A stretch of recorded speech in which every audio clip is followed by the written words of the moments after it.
लोकसभा में जम्मू कश्मीर को लेकर पक्ष विपक्ष में गर्मागर्मी। कांग्रेस ने पूछा कब लौटेंगे कश्मीरी पंडित। गृह मंत्री अमित शाह ने जवाब में मांगा 70 साल का हिसाब। कहा वक्त आने पर जम्मू कश्मीर फिर बनेगा पूर्ण राज्य। जम्मू कश्मीर की पूर्व मुख्यमंत्री महबूबा मुफ्ती ने एक बार फिर सरकार पर लगाया नजरबंद करने का आरोप। कहा फर्जी मुठभेड़ में मारे गए युवक के परिजनों से मिलने की कोशिश में किया गया नजरबंद।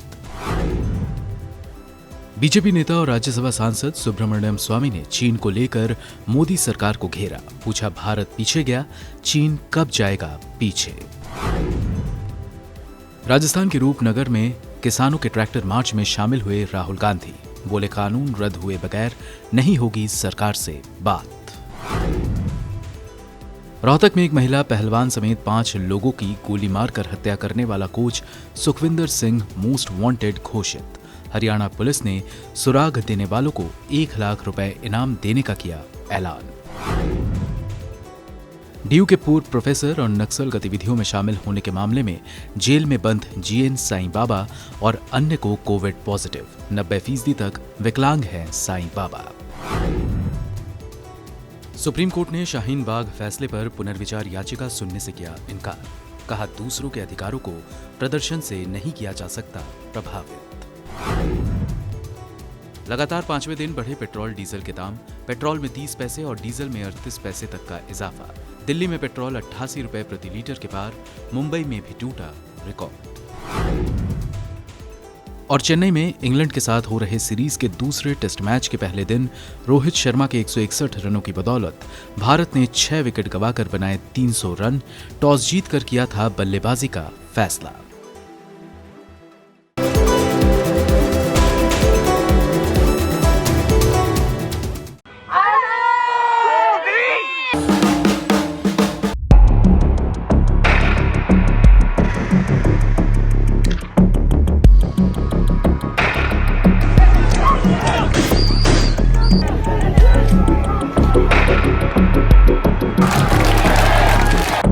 लोकतांत्रिक सरकार को बर्खास्त करके देश की बागडोर अपने हाथ में ले लेने वाली सेना के खिलाफ म्यांमार में प्रदर्शनों की बाढ़ आई हुई है। लोग लोकतंत्र को बहाल करने की मांग को लेकर सड़कों पर प्रदर्शन कर रहे हैं। उधर सेना और पुलिस के जरिए प्रदर्शनकारियों का दमन भी तेज हो गया है। लाठीचार्ज के साथ साथ पैलेट गन, वाटर कैनन और कभी कभी तो गोलियां भी चल रही हैं।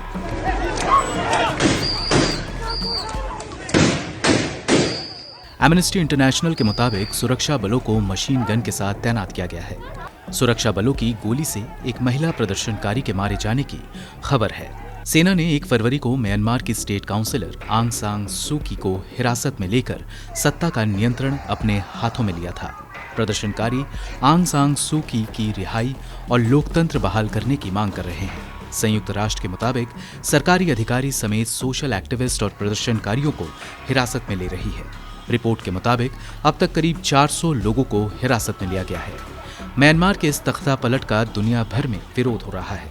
यूनाइटेड नेशन ने शुक्रवार को एक प्रस्ताव पारित किया है जिसमें स्टेट काउंसिलर आंग सान सू की रिहाई की मांग की गई है। हालांकि ये संशोधित प्रस्ताव है।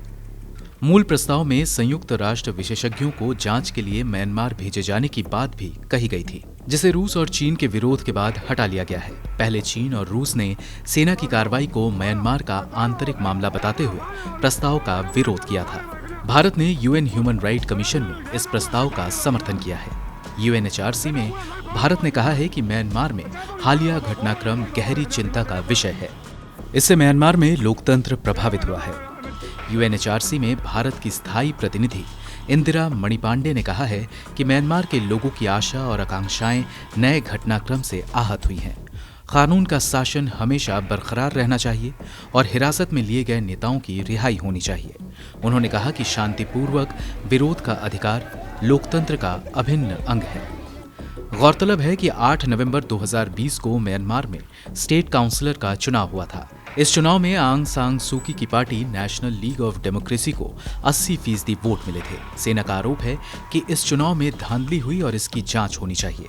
तख्ता पलट से पहले सेना ने वोटर लिस्ट के तहत 8 मिलियन वोटों की धांधली का दावा किया था। सेना का आरोप है कि लोकतांत्रिक आम चुनाव के दौरान मतदाता सूची में धोखाधड़ी हुई और आंग सान सू की सरकार इसकी जांच नहीं कर रही थी।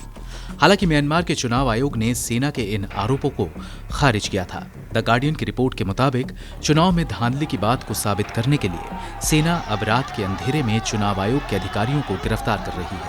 Assistance association for political prisoners ने एक लिस्ट जारी कर बताया है कि अब तक चुनाव आयोग के 20 अधिकारियों को हिरासत में लिया गया है। सोशल मीडिया पर इसके खिलाफ मुहिम जारी है और लोग नारे लगा रहे हैं, they shoot in day, they steal at night, let there be light, let there be democracy.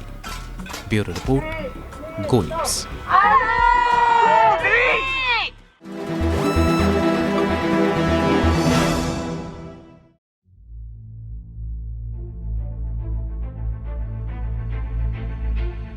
साल 2020 में महिलाओं को पहले से ज्यादा हिंसा का सामना करना पड़ा।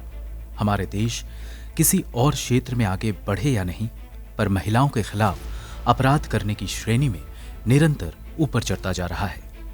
वहीं हाल के कुछ सालों में कोर्ट ने भी बच्चियों से दरिंदगी के मामले में संजीदगी दिखाई है। दरअसल भारत में कैदियों को लेकर प्रोजेक्ट 39A ने हाल ही में एक रिपोर्ट जारी की है। रिपोर्ट के मुताबिक पिछले साल देश भर में सेशन कोर्ट की तरफ से 76 कैदियों को मौत की सजा सुनाई गई। इनमें से 50 कैदी यानी करीब 65% को यौन अपराध केस में सजा सुनाई गई, जो पिछले 5 साल के मुकाबले सबसे ज्यादा है। चौंकाने वाली बात यह है कि 82% केस में विक्टिम नाबालिग है। 2016 में 17.64% कैदियों को सेक्सुअल ऑफेंस के केस में मौत की सजा सुनाई गई थी, जबकि 2020 में ये आंकड़ा बढ़कर 64.93% पहुंच गया। यानी पिछले 5 साल में सेक्सुअल ऑफेंस के केस में करीब 47% डेथ पेनल्टी बढ़ी है। इसके पीछे महिलाओं की जागरूकता और पॉक्सो एक्ट में बदलाव को माना जा रहा है।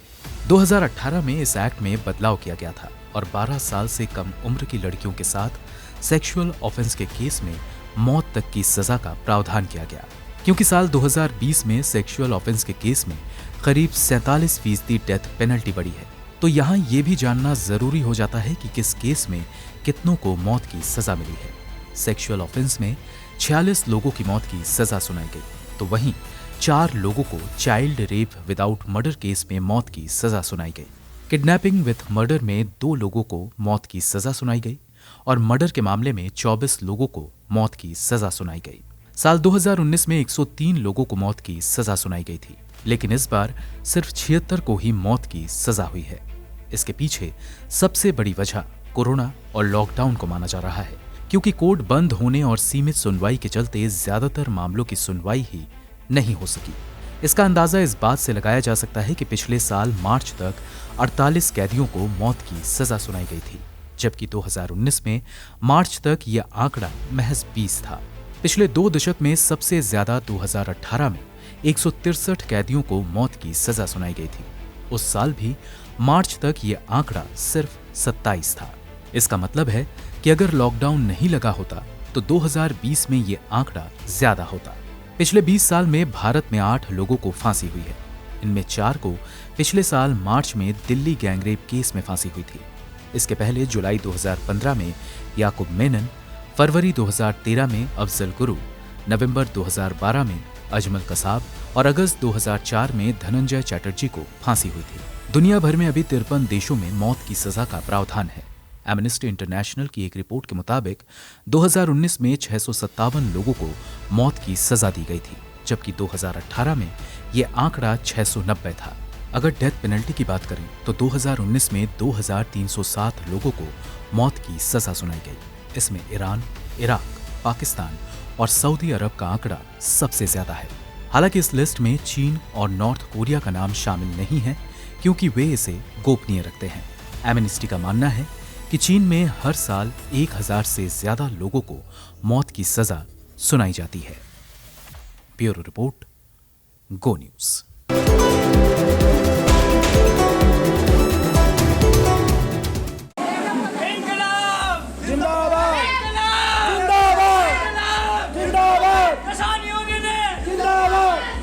हम इस वक्त हैं दिल्ली के पास बहादुरगढ़ में, दिल्ली के बॉर्डरों पे किसान बैठे हैं, यहाँ से थोड़ी दूर टिकरी बॉर्डर है, वहाँ पे भी किसान धरने पे बैठे हैं। यहाँ बहादुरगढ़ में भी एक धरना किसानों का लगातार चल रहा है और लगातार जो यहाँ के गांव हैं वहाँ से मदद आ रही है, खाना पीना आ रहा है। लोग खुद से सामान लेकर के आते हैं, यहाँ पे सेवा करने के लिए भी आते हैं। महिलाएं भी हैं यहाँ पे बड़ी संख्या में और लोगों का कहना है कि उनके बीच में भाईचारा इस किसान आंदोलन से और ज़्यादा बढ़ गया है। तो ये बताइए कि बहुत सारी बातें हो रही हैं कि कहाँ से खाना पीना आ रहा है, ये सब, ये जो सामान आता है ये आप लोग अपने आप से ला रहे हैं, खुद से, मतलब किस तरह से इकट्ठा कर रहे हैं?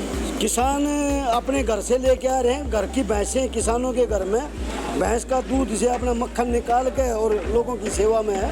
सबके घर में दूध, लस्सी, सारी चीज़ होती है। हमारे घर में हरियाणा में हर घर में रोज़ हलवा सब्जी पूरी हर रोज़ बनते हैं। वही हम इन लोगों को हम खिला रहे हैं। अपनी माशा घी का हलवा है ये आप इधर देखो, अपनी माशा का घी का हलवा है, देसी घी का है ये, देसी घी का, रिफाइंड का कोई काम नहीं है यहाँ पे। हटाइए मड़ा भाई एक बार देखने दे कढ़ाई मान एक बजे के। हम जी अपने गांव से चंदा इकट्ठा करके पैसे इकट्ठे करके उनका सामान ले रहे, कोई चून दे रहा है, कोई चीनी दे रहा है, कोई दूध दे रहा है, सारी मेहनत की कमाई ला रहे हैं। देसी घी का भंडारा चल रहा है जी। अपने आप मेहनत करके वेटर पड़ा करके खवावा सारे भाई आता ही, कोई मजदूरी नहीं देते हम। हलवाई के जहाँ सा ना आटा सब्जी सब अपने खेता में पैदा उड़ ला के अभी खवा रहे पब्लिक को। कितने दिन से आप यहाँ पे? हमें तो हो गए 5-6 दिन हो गए थे। अच्छा, हम ये बताइए, यहाँ पे अपना घर परिवार छोड़ के आए हैं तो क्या है आपकी प्रेरणा, क्यों लगा यहाँ हम तो पढ़ के आए हैं, किसानों का समर्थन? किसान की खुशी आई है। पूड़ियाँ बना रहे हैं आप, पूड़ियाँ बनाना कहाँ से सीखा? घर से। यहाँ पे कितने दिन से आ रहे हैं? 2 महीने से। और लगातार सेवा कर रहे हैं यहाँ पे? क्या प्रेरणा है, क्यों आ रहे हैं यहाँ पे?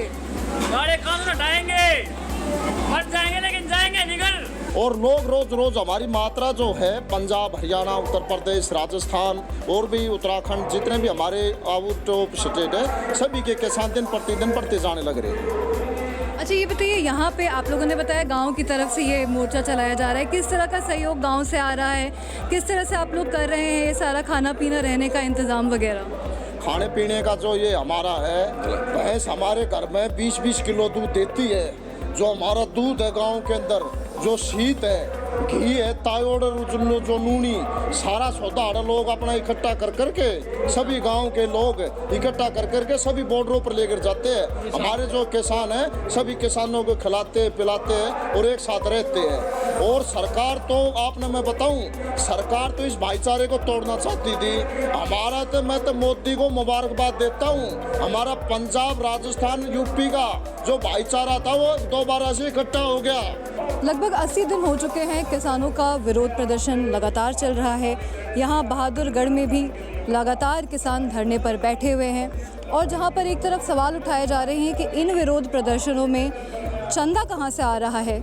यहाँ पे किसानों का कहना है कि स्थानीय गांव हैं, स्थानीय लोग हैं जो कि अपने घरों से सामान ला रहे हैं, लगातार स्थानीय लोग चंदा दे रहे हैं और साथ ही यहाँ पर आकर के सेवा भी कर रहे हैं, काम कर रहे हैं। गांव से औरतें भी आ रही हैं और लोगों का कहना है कि मिलजुल करके इस तरह से वो धरने को चला रहे हैं। हालांकि खर्च कम नहीं है, दिन भर में 1 लाख से 1.5 लाख का भी खर्च आ जाता है यहाँ पे खाने पीने का। लेकिन किसानों का कहना है कि जब तक ज़रूरत पड़ेगी तब तक वे यहाँ पर अपना सहयोग देते रहेंगे और विरोध प्रदर्शन जारी रहेंगे जब तक कि कृषि कानून जो हैं वो वापस नहीं लेती है सरकार और मिनिमम सपोर्ट प्राइस पे गारंटी देने के लिए कानून नहीं बनाती है।